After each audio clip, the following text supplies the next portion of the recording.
Just a heads up, this story has several updates you can listen to in the next video that I will upload to the channel. Please listen to the end for the best comments to this dismaying tale.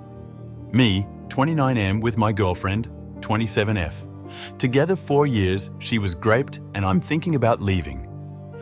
I realize right up front that I am going to come across as a jerk, and I will probably get lots of hate for this, but I'm looking for all points of view.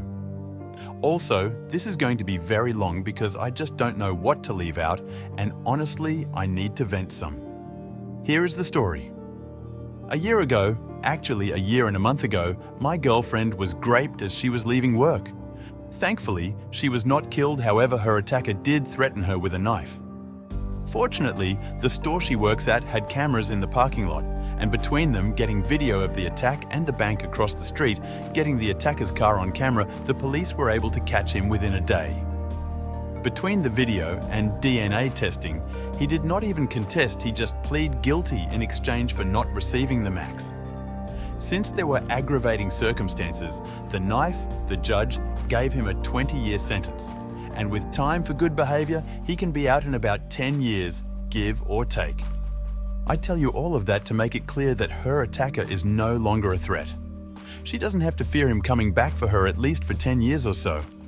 Obviously, this was a very traumatic event in her life, and while I was not a victim per se, it was also very traumatic for me as well. I can't imagine what she has gone through, and I don't compare my situation to her at all.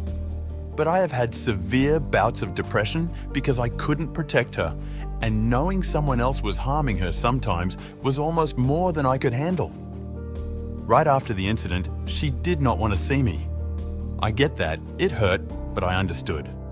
Her parents picked her up from the hospital, and I did not see or hear from her for a week, which I sort of get, but I think I could have gotten a text or something just saying she was okay. Finally, a week in, her sister calls me and lets me know that she is staying with her parents and she will be calling me in a couple of days.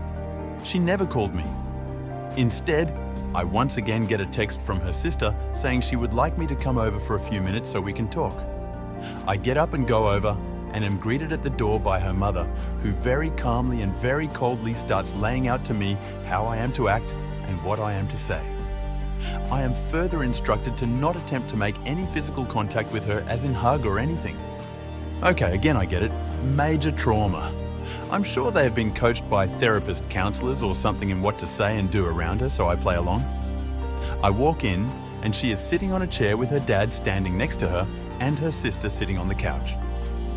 As I walk in the room, the sister starts talking and telling me that my girlfriend wants me to know that she is okay. But obviously, she has been traumatized and appreciates my understanding in her recovery. She never said one single word to me and barely looked at me.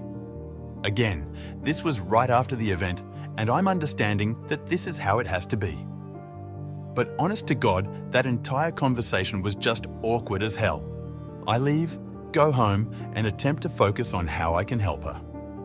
I start Googling how to deal with a rape survivor and what I can expect. She starts going to therapy initially 2 times a week, then after 2 months it goes down to 1 day a week. In the meantime, she finally makes contact with me and asks to meet at a coffee shop. I get there and she is already there and waiting. At this point in time, they had her so medicated that I was dealing with a zombie for the most part. There was no emotion, and she was very methodical in her speech. Basically, she wanted to get together that day to tell me that she couldn't go out with me for a while until she got past some issues she was dealing with. Of course, I told her I understood. This was almost a month after the attack, and this was our first conversation by ourselves, so I was already living under this assumption. I told her I would be there for her, and that whatever she needed, whether that be space, or a shoulder to cry on, or anything, I was there for her. I started to tell her that I loved her, and she stopped me. She told me that right now she didn't want to hear that and that I had to respect her wishes. I was once again a little hurt and frankly surprised, but I said whatever she wanted. She starts texting me the next day. Little things, nothing important, but I think it is a big step in getting back to where we were. This goes on for another month and a half. I finally ask her at the month and a half mark if we could meet for dinner. She didn't reply for 2 days and then said that she had to wait to talk to her therapist. Finally, she agrees to this, but sets the date for another month away. Now mind you, this is almost 4 months after the attack, and so far I've had one physical conversation with her in person and one bizarre conversation with her and her family. Oh yeah, I need to mention this. I am not being updated on her progress by anyone. Granted, I realize that I am not officially family, nor am I entitled to anything, but it would have been nice to just get a text or call or something from someone telling me that she was doing good in therapy, or was not, or anything. We go out to eat at a small bistro that we ate at all of the time. I met her there and I was waiting for her to show up. After sitting for a half hour waiting, I text to see what was up. I just get a text of, "On my way." She finally arrives and sits down. I ask her how she has been and she snapped at me and told me to not ask her personal questions. We ate, and after dinner I wanted to just sit and talk because I missed the person I had talked to almost every day for the previous 3 years. But when she was done eating, she said that she was ready to go home. I asked her if she could stay for just a few minutes to talk, but I could see that she was becoming physically anxious, and I did not want to upset her, so I said that I loved her and missed her. She just walked away. She goes back to texting me the next day like nothing had been wrong. We actually start to see each other once a week for lunch, and she is getting more and more comfortable with being out, so she sits and talks a while. She has also started a new job which she tells me about. This goes on for another 4 months. I'm happy to see her and all, but honestly, I'm very lonely and we have not even so much as held hands. Then one day she doesn't show up for lunch. I text to see if she is okay, no reply. I call her parents to see if they know where she is and to make sure she is okay. I got the runaround from them, and by this time I'm starting to get upset because I don't want to know where she was at or anything. I just wanted to know if she was okay. After actually saying that her mom says, yes, she is okay, but don't expect to hear from her for a while. Well, that makes me start to thinking she has had a relapse and is in the hospital, but what can I do? All I do is go home and try and take my mind off of it. 2 weeks pass with nothing from anybody. I'm trying my best to be reasonable here, but basically I call her sister and ask if she is still alive or what. She knew I was getting frustrated, so she apologizes, but that her sister told them to specifically not let me talk to her. At this point, I break down. I don't know what I've done wrong here. I have not pushed her. I have not tried to get her to be with me in any way other than to just talk to me, and even then, I have had very generic conversations so as to not upset her. I then get a text from her asking if I would meet with her at an address I wasn't familiar with, but once I looked it up, I determined this was a therapist office. I am told be there at 4, which meant I had to leave work early to get there. I check in at the front desk and am told that the therapist wants to speak to me alone for a few minutes. She comes in, and I now know where the parents were getting this from because after formally greeting me, she then started to provide me with a list of do's and don'ts. She then told me that my girlfriend wanted to speak to me and had something to tell me. I go in and she is sitting on one chair and I am instructed to sit in the other. She has a box of tissues and has been crying. The therapist tells me that I am here because my girlfriend has something to tell me and that she wanted the safety of therapist office to feel safe. She then proceeds to tell me that the reason she didn't meet me for lunch that day is because she was with another guy, somebody from her new job, and that they had been intimate with each other. She might as well have taken a gun out and shot me. It couldn't have hurt anymore. I just drop my head and begin to cry. The therapist then pipes in with some logic about her taking back her sexuality since she was attacked and how this wasn't cheating in the same sense of cheating.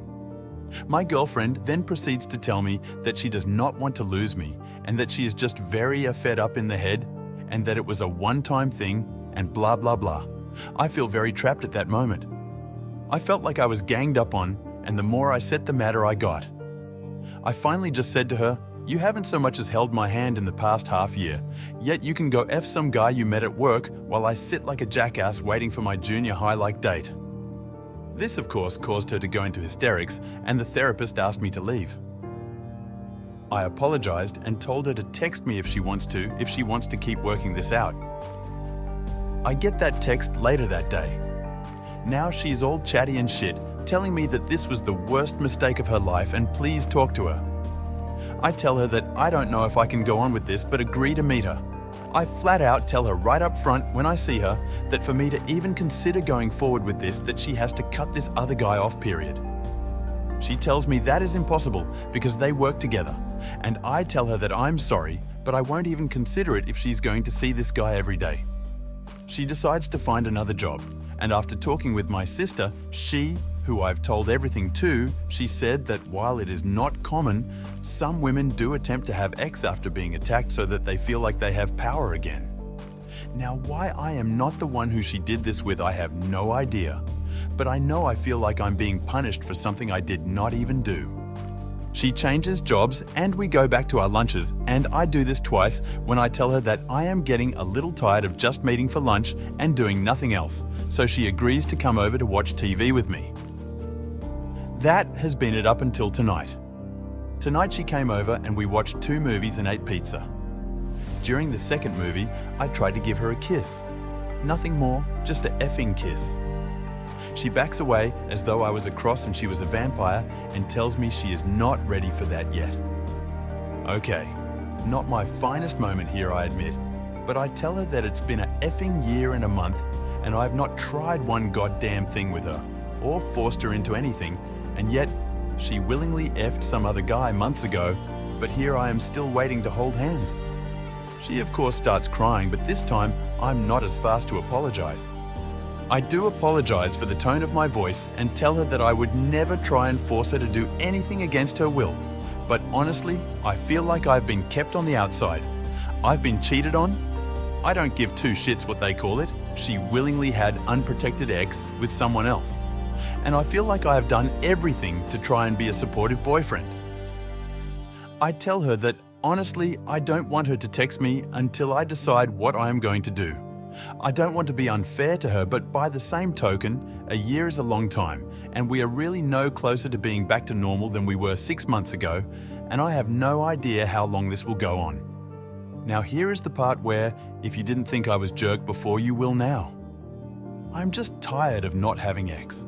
Look, I certainly understood not trying anything right afterwards and even months afterwards, but it's been over a year and we're not even holding hands, and frankly the fact that she has been with someone else since this incident is killing me inside.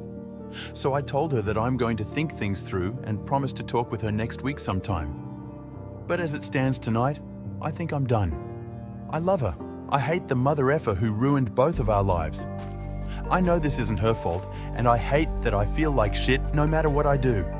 If I stay, I am going to be resentful, and even if she comes over tomorrow and has sex with me, it will feel like either pity X or desperation X. But I know ending this will be punishing her for something that isn't her fault either. Advice? My God, this is way too long. TLDR. Girlfriend was raped over a year ago. In the meantime, I have given her space and let her deal with things as she deems fit. We have not been together sexually since the attack. She, on the other hand, has been with another guy since. I think I'm done, but looking for advice.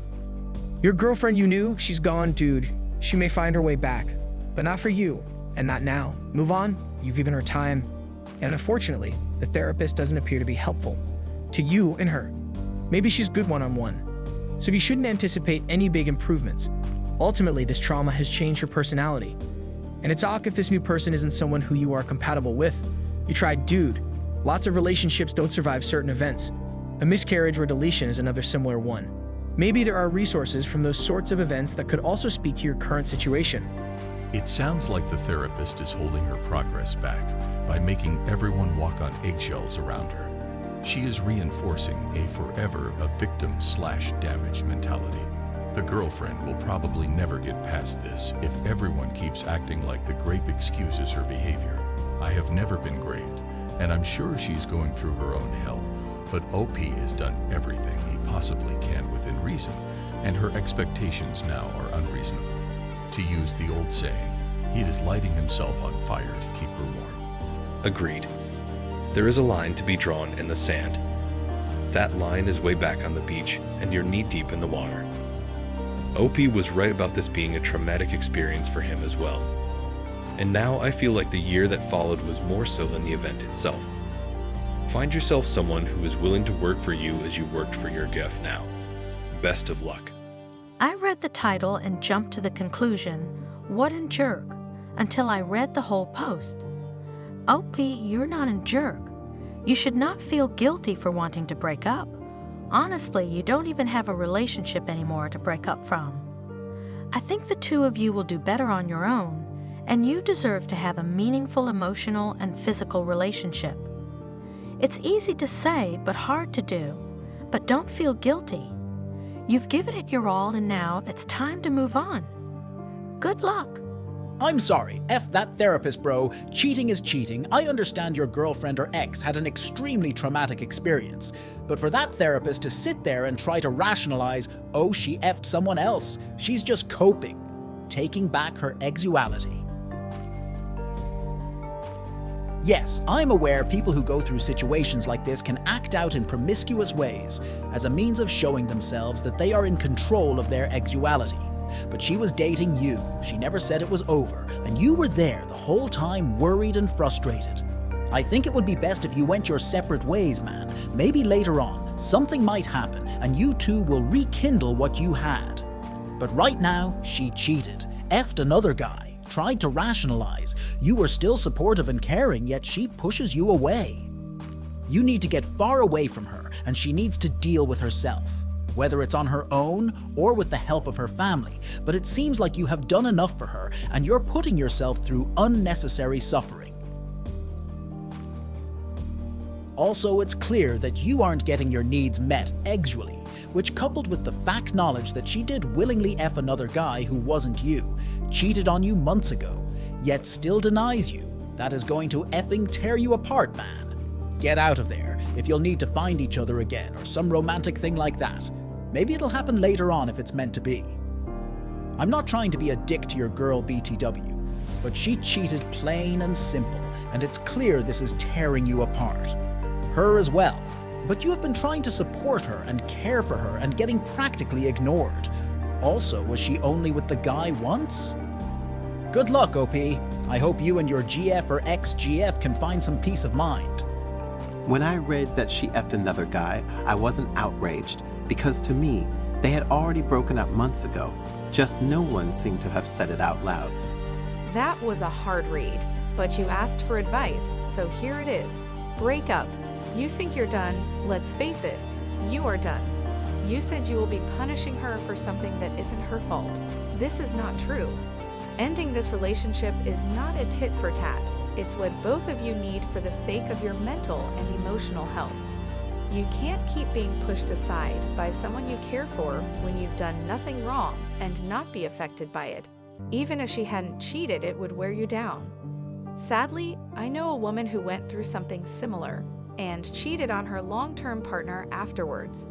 She said it kept her partner from being connected with her last traumatic sexual experience. The way she described it was that she could manage to sleep with a stranger because it was purely physical. It didn't matter if she couldn't go through with it or pissed off her one-night stand because there was no emotional attachment. That doesn't seem the case with you, girlfriend, as she worked with and has a connection with the guy. That's a whole other level of betrayal. But with the woman I know, it did end her relationship with a guy who was probably the best thing she ever had. Losing him hurt her like hell, but eventually she came around to the fact that it was her action that ended things, and both moved on and healed much better separately than they had been together. You're not punishing her. You shouldn't punish yourself. You should end this for both your sakes. Let's be honest. Do you want to look over at her in 10 or 20 years, maybe with kids between you, and still feel anger and pain you dare not express because she was a victim of a crime you had no part in? That can only lead to hate in the end. You know your girlfriend has a strong support system in her family. You're not leaving her in a time of immediate crisis, and she won't be dealing with any of this on her own. You have done everything in your power for her. There's no shame, no crime, and should no guilt in parting ways now. It's probably best to end this as soon as possible. Don't leave things to linger and anxiety to grow in each of you. Be clear, be concise, and then go no contact. My suspicion is that she's milking the treatment. She treats you like shit and can't even hold hands, but can get new jobs, get close enough to a strange man, and F him. Yeah, no. Even if she's that traumatized, you don't deserve the family's cold shoulder. You did your part. Now work towards building and maintaining your own life. That rapist killed your girlfriend. Whoever that broken girl rebuilds herself into will not be her. The most important thing to that person will be to never be a victim again. One way to keep from being a victim is to victimize. God damn, I hate grape. Walk away. She left you a year ago. I think that encouraging a person who have been in a long-time relationship to have sex with other people than her boyfriend can backfire really badly. I have read about people getting out of LTR and have one-night stands just to feel really dirty and merely used. This could have effed up your girlfriend even more than she already was. This therapist does not seem to make her much better, and encouraging her to find new partners to have sex with while in a relationship is both effed up and dangerous. I don't think the therapist encouraged her at all, or she wouldn't have brought the BF in to get it out in the open. I imagine she did it on her own and then told the therapist out of guilt. That would be highly unethical for the therapist to encourage such activity. Sorry, Op. Sometimes nobody can win. You can move on and find someone you can really love who does love you. What you have is probably a fondness for the past and memories of better times. Make something new with someone else.